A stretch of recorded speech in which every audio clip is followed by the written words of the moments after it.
Batman the Brave and the Bold, an animated series that wasn't afraid to give the guest stars significant roles, sometimes to the point where they almost overshadowed The Dark Knight, or even did. It's very in keeping with the Brave and the Bold comic series where it's taking its title from. The Brave and the Bold comic began publication in 1955, and at first it was an anthology series focused on older heroes, past characters, but then it started to transition into being a testing ground for new characters. This started with issue 25, and some significant characters / concepts debuted there. The Justice League debuted there, and later on the Teen Titans would debut there too. There was an odd blip from issues 45 to 49 where it was strange sports stories, but issue 50 saw it begin its transformation to being a team-up series. Although it did also have some more introductions in there. That's when Metamorpho was introduced. But as of issue 59, it started to steer towards being specifically a Batman team-up book. As of issue 74, it officially became a Batman team-up book exclusively. It is said the popularity of the 60s Batman TV series was part of this, and that's how many remember it. Now, the Brave and the Bold animated series does not shy away from blending concepts from various eras. It pulls from a lot of places. Even though it tends to focus on the Silver Age, you'll find bits from all over comic history. And one fun episode that does just that and lets some others shine is season 2's Requiem for a Scarlet Speedster, which aired as the 15th episode in October of 2010. Written by Greg Weisman and directed by Michael Chang, it's an episode that has a lot of love for the Flash. It focuses on some of his history and has some fun nods. I'm Sasha, this is Casually Comics, and let's discuss not only the not death of the Flash, but the Reverse Flash episode. Because if we're going to talk about the Flash, the Reverse Flash is going to come up. Now, there is an outsider's teaser at the front of this, but we're going to hop right to the main story. And it opens on a flashback of some of the times that Batman and the Flash have teamed up. The first Flash Batman team up was in The Brave and the Bold 67 in 1966. The story The Death of the Flash by Bob Haney with art by Carmine Infantino and inks by Charles Paris. In it, the Flash is told he'll die if he ever runs again. Spoilers, he doesn't. Him and Batman go up against a gang called the Speed Boys. It's 1966, so that means that they go fast. If it was 1970s, they'd probably actually sell drugs. But here we get some cute scenes. The first one is them teaming up against Grodd. There is this scene where the Flash is strapped to a giant boomerang, which could be a nod to the Flash 117 from 1960. That happens to be Captain Boomerang's first appearance, and in that he does strap the Flash to a giant boomerang. It does look a little different than the more modern iteration that they're using in this image. However, it could be that, or it could just be the fact that he's done that more than once. The other battle you see is them taking on the Mirror Master. Now, if those were very specific references, they eluded me, but if you know them, of course share them. Sharing is caring. All of this fades to the Flash Memorial statue. This to indicate the death of Barry Allen. Now, the death of Barry Allen occurred in comics during Crisis on Infinite Earths and was quite a significant moment in comic history. And for a time, it seemed like Barry was going to be one of those permanent deaths. And his mantle was taken up and really owned by Wally West, the former Kid Flash. It's one of the better mantle passes out there. So this episode is one of those moments where it's pulling from multiple eras. It's really just encompassing the vibe and the feeling of the Flash. Now, with Barry gone, the Rogues kind of have free reign, and we see a bunch of them this episode. After the intro, we get to see Heatwave, Captain Cold, and Weather Wizard, and they're pulling a heist. The Rogues are taking this town by storm. However, it's just not the same without the Flash. It's not the same, Captain Cold. There's no joie de vivre. They miss him. This is a fun nod to the fact that over time, the Flash and his Rogues, the less insane ones, they had a more almost cordial relationship, or at least the Rogues respected / kind of liked him. This would also transfer over to when Wally West became the Flash. There are even instances where Wally is invited to parties. Granted, they don't actually expect him to show up, but he does. It just plays into the concept that the Flash is so nice that people like him, including his Rogues. And that's just something that's become a general perception for the Flash over time, so it is nice to see it represented in this episode. At the end of the Flash series, when it was canceled before Crisis, there's a whole moment where the Rogues toast him. Flash was creative. He'd have run circles around us, spinning away our oxygen. Ha! All you do is punch and kick like a child throwing a tantrum. Also, just as an aside, the Flash is one of the stronger / more interesting Rogues galleries out there. There's a lot of depth and range in his villains. You've got people who are campier and more fun. You've got more gray aligned. You've got tech-based. You've got straight up psychotic, looking at you Zoom. That's Professor Zoom. But also Zoom. Yeah, the Zoom Professor Zoom thing kind of gets a bit more convoluted than it needs to. Now, Batman has been helping to protect Central City, but he's not alone. That could it be the Flash? Not that Flash, but a Flash.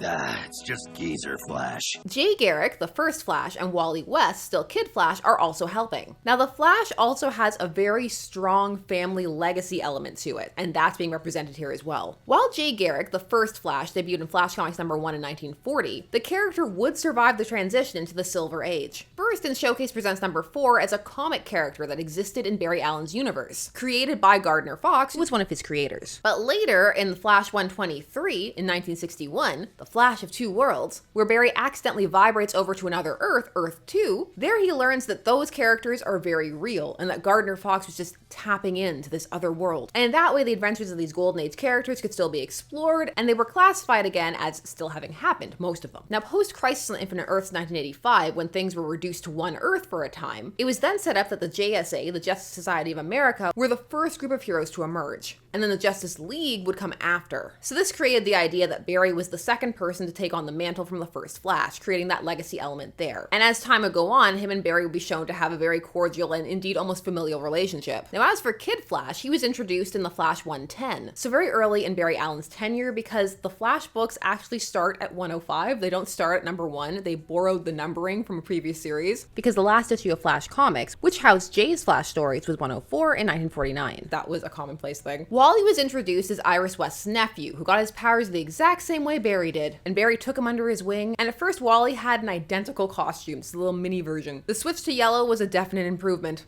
It's good to see you, kid. I was hoping you'd stop by the house. Been busy. Someone's got to take up the slack around here, or hadn't you noticed? Now, there's some tension in this episode between Jay and Wally, and Batman learns that it's because of the manner of Barry's death. Barry and Zoom were evenly matched.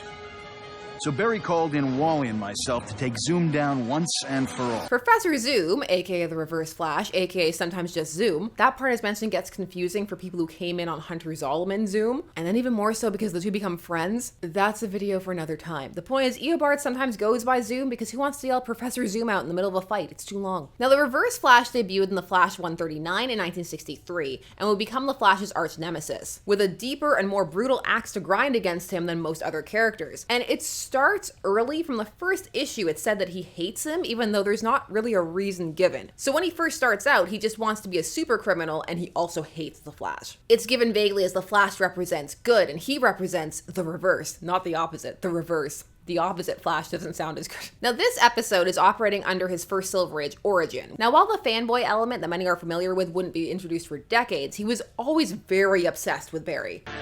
Our speed opened a rift into another dimension. Before we could react, we fell in. Now, in this outing, the way his death is depicted, death in quotes, is that the three Flashes are all chasing him, the Reverse Flash that is, and they run so fast they start running through a dimensional rift. In the process, it looks like they're hurtling towards oblivion. And so the Reverse Flash goes through first, and Barry, to try and save his friends, pushes Wally and Jay back. And so he seemingly dies going through the event horizon with Zoom. This seems to be a kind of manifestation of the Speed Force, again, something that didn't come in till later. Since then, Wally's been running ragged trying to fill Barry's shoes. Blames me for his death. Now, Jay has been seeing Barry around, and after talking to Batman, he starts to see Barry too.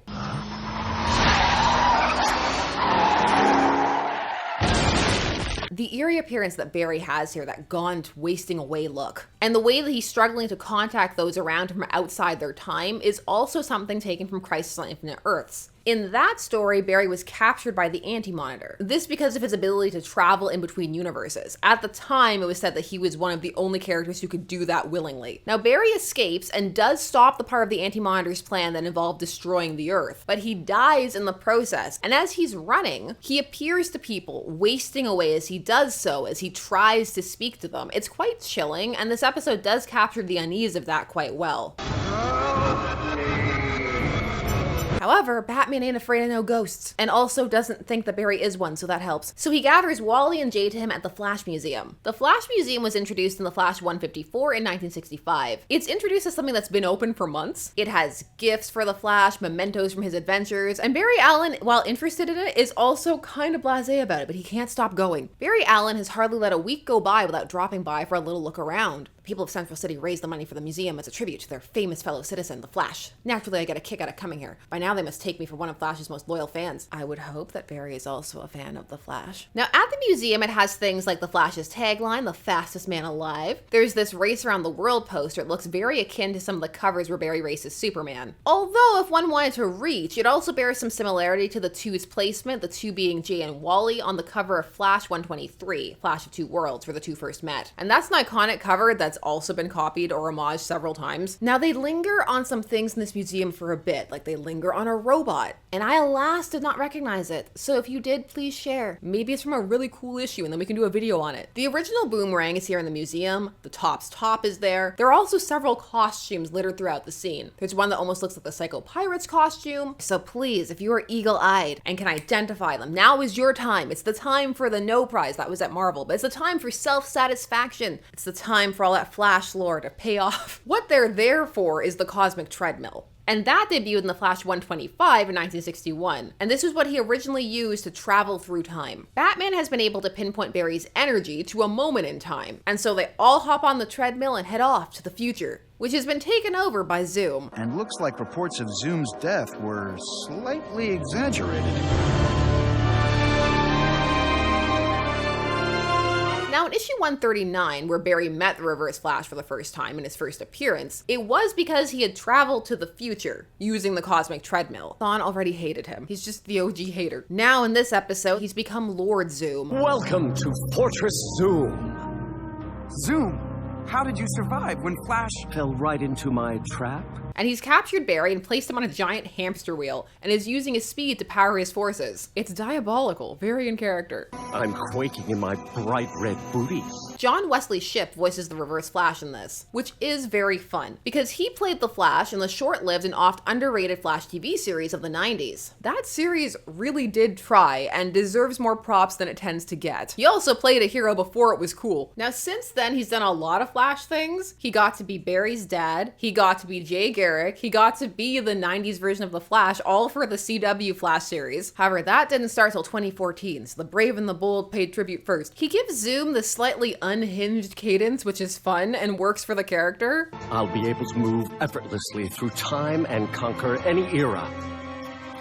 Welcome to the future, Batman. Now, the look they give to the Reverse Flash here favors the cavernous red eyes that make the Reverse Flash look genuinely frightening. He has the same color scheme as Kid Flash. It should not be as menacing as it is. In the Rebirth era, when Professor Zoom is filling in his backstory, which fuses elements from across them all, in The Flash 25 by Joshua Williamson in 2017, he says he picked yellow for his costume because it was the color that the Flash's partners wore. Whereas in his original origin, he says it's because it's the opposite, the reverse. Now, it's at the end of the episode that Batman starts to get his chance to shine. Since he's not super fast, he doesn't get put onto the treadmill like Jay and Wally do. They're operating under the original rules, which was that Barry was the fastest. Later, that became Wally, and things have shifted. I'm not sure if Wally is still the fastest. Who's the fastest Flash? Now, Batman is able to steal some of the speed bands that are powered by the hamster wheel and go up against Zoom, and at least get him distracted.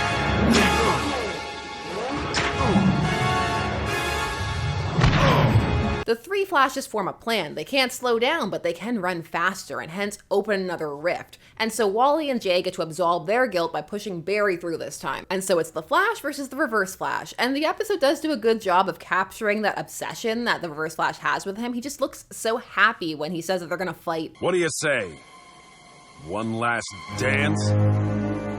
And so they race fight. They've resolved several things like this. There are many issues that culminate in them just racing and fighting around. Some that stand out are when the Reverse Flash tried to replace Barry at his own wedding and also at that point looked like him. They also did this after Zoom killed Iris. The Reverse Flash has no chill. He also does things like start phasing his hand through Batman's chest. The Reverse Flash has done things like this a couple of times. He killed Iris by phasing his hand through her head, but also during the Return of Barry Allen's story arc in the 90s, he did phase his hand through some chests, and that's also the arc where he gets the superfan element added to his backstory. Now, Barry wins this fight by tricking Eobard because they are evenly matched. And as he's punching him out, you get to see some gray peeking out, so you see that they've gone with the platinum/gray-haired Eobard Thawne design. He's able to knock him out and then return to the present where his villains are thrilled to see him. Is that? He's back! I promised myself I wouldn't cry. Now, Requiem for a Speedster is one of those episodes where while it has some references, what it's really doing is pulling the general spirit of the Flash forward. Just all of it, just the way that the Flash comes across at that time, because it was 2010. But it really does encapsulate a lot of the fun elements of Flash lore and present them in an entertaining way. The legacy elements, key villains, references to one of the largest Flash moments, his death, and it still comes across feeling relevant and not cheap. And there are some creepy moments. The look of him as he's wasting away, it is uncomfortable. This is one of those episodes where it actually feels like Batman could have not been in it, aside from his name being in the title. That's not to say his moments aren't fun, because they are, and it is appropriate, he's so thoroughly beaten by Zoom. If you're a Flash fan, this is a super fun episode. If you came for Batman, maybe you wish you had a bit more to do, but it's a solid entry in a series that has some very strong episodes. But those are just my thoughts, and I want to hear yours. Any references I missed or you want to talk about more? Anything you think deserves its own episode? Did you hate this episode? Your thoughts, I want to hear them. Please leave them down below. And while you're down there, please do all the YouTube things. Like, share, comment, subscribe, hit the bell notification so that you never miss a vid. Thanks so much for taking this time to spend discussing comics with me. I always appreciate it, and I will see you again soon. Bye-bye.